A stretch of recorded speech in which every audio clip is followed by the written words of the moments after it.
முகமூடி. சிறு வயதில் நம் முகத்தை மறைக்க விதவிதமான முகமூடிகளை அணிந்து விளையாடிய நாட்கள் உண்டு. ஆனால் இப்பொழுதோ நமக்குள் இருக்கும் விதவிதமான முகங்களை மறைக்க சிரிப்பு என்னும் ஒரே அழகிய முகமூடியை அணிந்து கொள்கிறோம். ஆம், சந்தோஷத்தின் அடையாளமாக வெளிப்பட வேண்டிய சிரிப்பு இன்று நமக்குள் இருக்கும் கோபம், பயம், பகை, பொறாமை, பெருமை, இச்சை, மனவேதனை மற்றும் ஆறாத காயங்களை மறைக்கும் முகமூடியாக மாறிவிட்டது என்பதை யாராலும் மறுக்க முடியாது. எப்பொழுதும் சந்தோஷமாய் இருங்கள் என்று நம்மை உற்சாகப்படுத்தும் வேதம், உங்கள் அன்பு மாயமற்றதாய் இருப்பதாக என்றும், நீங்கள் இந்த பிரபஞ்சத்திற்கு ஒத்த வேஷம் தெரியாமல் இருங்கள் என்றும் நம்மை எச்சரிக்கிறது. ஆம், நீண்ட நாள் எதையும் நமக்குள் மறைத்து வைக்க முடியாது.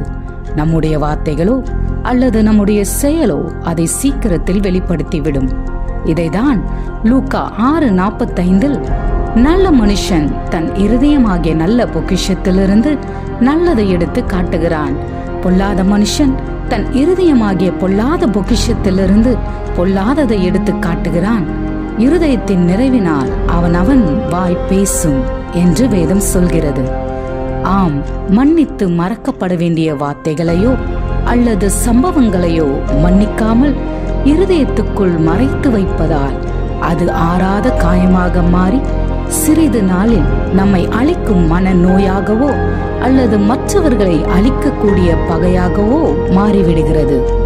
இப்படி நாம் காயத்தோடே வாழ்வதை விரும்பாத கர்த்தர், என் ஜனமாகிய குமாரத்தின் காயங்களினால் நானும் காயப்பட்டேன், கரிக்கருத்திருக்கிறேன், திகைப்பு என்னை பிடித்தது, கீழையாத்தில் பிசின் தைலம் இல்லையோ, ரணவைத்தியனும் அங்கே இல்லையோ, பின்ன ஏன் என் ஜனமாகிய குமாரத்தி சொஸ்தமடையாமற் போனாள் என்று தம்முடைய மன வருத்தத்தை வெளிப்படுத்தியுள்ளார். நம்முடைய மீறுதல்களின் நிமித்தம் அவர் காயப்பட்டு, நம்முடைய அக்கிரமங்களின் நிமித்தம் அவர் நொறுக்கப்பட்டார். நமக்கு சமாதானத்தை உண்டு பண்ணும் ஆக்கினை அவர் மேல் வந்தது, அவருடைய தழும்புகளால் குணமாகிறோம் என்று வேதம் சொல்லி இருக்கிறதே. ஆம், நம்முடைய காயங்களை ஆற்றவே அவர் சிலுவையில் காயப்பட்டார் என்பதை உணர்ந்து நம் இருதயத்துக்குள் இருக்கும் காயங்களை மறைத்து வைக்காமல் அதை இயேசுவிடம் திறந்துவிட்டால், நானே உன் பரிகாரியாகிய கர்த்தர் என்று சொன்னவர் நிச்சயம் நம்மை குணமாக்குவார். இது ஒரு புறம் இருக்க, அழிக்கப்பட வேண்டிய பொறாமை, பகை, கோபம், எரிச்சல், இச்சை ஆகியவை அழிக்கப்படாமல் இருதயத்துக்குள் மறைத்து வைக்கப்படுவதால் அது பாவமாக மாறி துர்ச்செயலாக வெளிப்படுகிறது. உதாரணத்திற்கு, ஆதியாகமம் 4ஆம் அதிகாரம், மனிதர்களுக்கு பிறந்த முதல் சந்ததியான காயினும் ஆபேலும் கர்த்தருக்கு காணிக்கை படைக்க தீர்மானித்து அதை அவரிடம் கொண்டு வந்தனர். தனக்கு கொடுக்கப்பட்டது எவ்வளவு என்பதை கணக்கிட்டு பார்க்காமல் கொடுத்தவரின் இருதயத்தை ஆராய்ந்து பார்த்த கர்த்தர் ஆபேலையும் அவன் காணிக்கையையும் அங்கீகரித்தார், காயினையும் அவன் காணிக்கையையும் அங்கீகரிக்கவில்லை. அப்பொழுது காயினுக்கு மிகவும் எரிச்சல் உண்டாகி அவன் முகநாடி வேறுபட்டது. இதை கவனித்த கர்த்தர் காயினை நோக்கி, உனக்கு ஏன் எரிச்சல் உண்டாயிற்று? உன் முகநாடி ஏன் வேறுபட்டது? நீ நன்மை செய்தால் மேன்மை இல்லையோ? நீ நன்மை செய்யாதிருந்தால் பாவம் வாசற்படியில் படுத்திருக்கும். எனவே உன் சகோதரன் மேல் இருக்கும் எரிச்சலை எடுத்துவிடு என்று காயினை எச்சரித்தார். ஆனால் காயினோ கர்த்தரின் சத்தத்திற்கு செவி கொடாமல் அழிக்கப்பட வேண்டிய எரிச்சலை அழிக்காமல் தனக்குள் மறைத்து வைத்ததால் தன் சகோதரனை கொலை செய்த முதல் கொலைகாரனாக மாறிவிட்டான். இதைதான் யாக்கோபு 1:15 பார்க்கிறோம். பின்பு இச்சையானது கர்ப்பம் தரித்து பாவத்தை பிறப்பிக்கும், பாவம் பூரணமாகும் போது மரணத்தை பிறப்பிக்கும் என்று. காயின் தன் இருதயத்திற்குள் எழும்பிய எரிச்சலை மறைக்காமல் அழித்திருப்பான் என்றால் பெரும் பாதகத்திற்கு தப்பியிருப்பான். எனவேதான் சங்கீதக்காரனாகிய தாவீது 19ஆம் சங்கீதத்தில், தன் பிழைகளை உணர்கிறவன் யார்?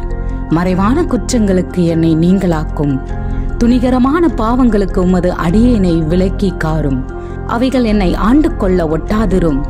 அப்பொழுது நான் உத்தமனாகி பெரும் பாதகத்துக்கு நீங்களாயிருப்பேன். என் கண்மலையும் என் மீட்பருமாகிய கர்த்தாவே, என் வாயின் வார்த்தைகளும் என் இருதயத்தின் தியானமும் உமது சமூகத்தில் பிரீதியாயிருப்பதாக என்று ஜெபிக்கிறார். எனவே நாம் செய்த பாவத்தை பணத்தை கொண்டோ பேர் புகழ் அந்தஸ்தை கொண்டோ மறைக்க நினைக்காமல் அதை தேவனிடம் திறந்து காட்டி அவரிடம் நம்மை தாழ்த்தி நம்முடைய பாவங்களை நாம் அறிக்கையிட்டால் பாவங்களை நமக்கு மன்னித்து எல்லா அநியாயத்தையும் நீக்கி நம்மை சுத்திகரிப்பதற்கு அவர் உண்மையும் நீதியுள்ளோருமாய் இருக்கிறார். ஆம், தன் பாவங்களை மறைக்கிறவன் வாழ்வடைய மாட்டான், அவைகளை அறிக்கை செய்து விட்டு விடுகிறவனோ இரக்கம் பெறுவான் என்று வேதமும் சொல்லி இருக்கிறதே. ஆகையால் சகோதரனே சகோதரியே, இனியும் நீ உன் இருதயத்துக்குள் இருக்கும் காயங்களையோ அல்லது பாவங்களையோ மறைத்து எவ்வித முகமூடியையும் மாட்டிக்கொண்டு அலைய வேண்டிய அவசியமில்லை. உன் பரிகாரியாகிய இயேசுவிடம் அதை திறந்துவிடு. அவர் உன் காயங்களை ஆற்றி உன் நோய்களை குணமாக்கி சுத்த இருதயத்தை உன்னில் சிருஷ்டிப்பார். கர்த்தருக்குள் எப்பொழுதும் சந்தோஷமாயிருக்க உதவியும் செய்வார். காயமும் வேண்டாம், பாவமும் வேண்டாம், பகட்டான சிரிப்பும் வேண்டாம். பரமனை உன் மனதில் வை. முகம் மாத்திரமல்ல, அகமும் சேர்ந்தே மலரட்டும். கர்த்தர் தாமே உங்களை ஆசிர்வதிப்பாராக. ஆமென். Mask. In our childhood days, we used to wear different types of face masks to play. But now, there are different faces inside us, which we try to cover with one beautiful mask, that is smile. Smile is a sign of happiness, but today, it has been changed as a mask to cover the anger, fear, enmity, pride, jealous, lust, pains and wounds. For the Bible says, always be joyful. Don't just pretend to love others, really love them. Don't copy the behavior and customs of this world. Yes, nothing you can hide from for long days. Everything will be unveiled in a certain day through our words or action. Thus, it is said in Luke chapter 6 verse 45, a good person produces good things from the treasury of good heart, and an evil person produces evil things from the treasury of an evil heart. What you say flows from what is in your heart. Yes, the things and the incidents that you should forgive and forget should be done. If not, it will change into a big wound and would change into wrath and enmity. Our Lord never wishes anyone to live with pain. He says, I hurt with the hurt of my people. I mourn and am overcome with grief. Is there no medicine in Gilead? Is there no physician there? Why is there no healing for wounds of my people? Thus, the Lord reveals His love. Yes, Isaiah chapter 53 verse 5, Bible says, but He was pierced for our rebellion, crushed for our sins. He was beaten, so we could be whole. He was whipped, so we could be healed.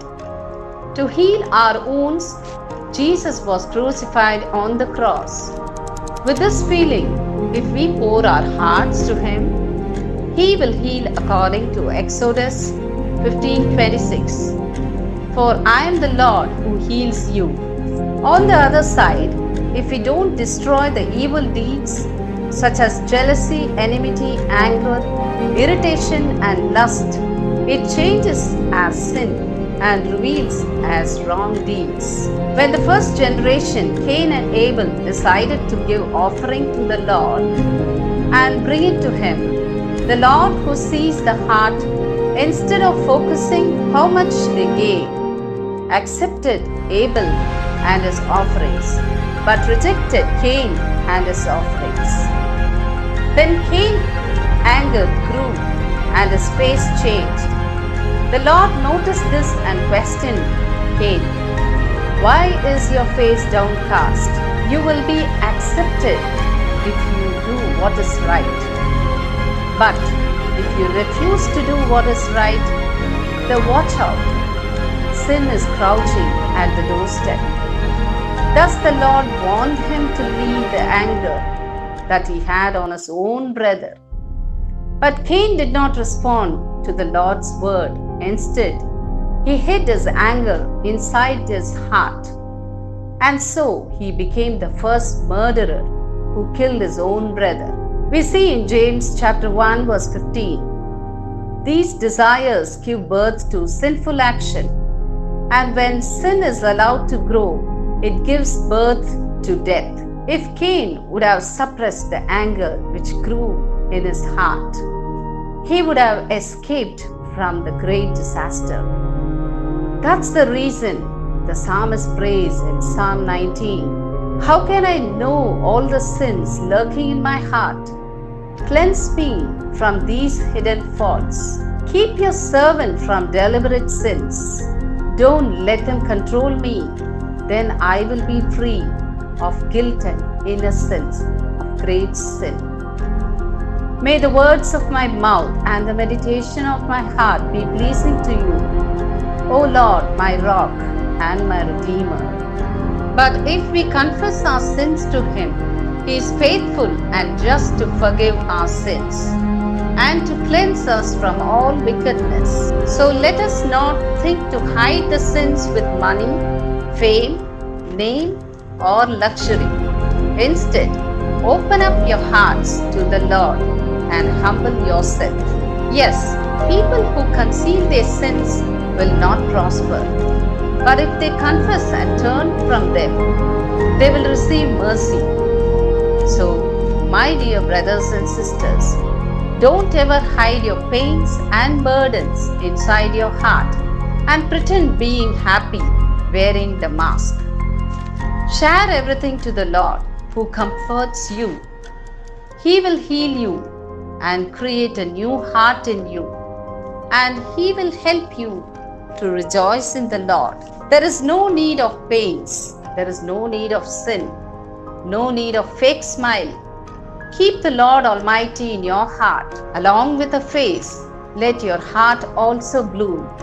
God bless you. Amen.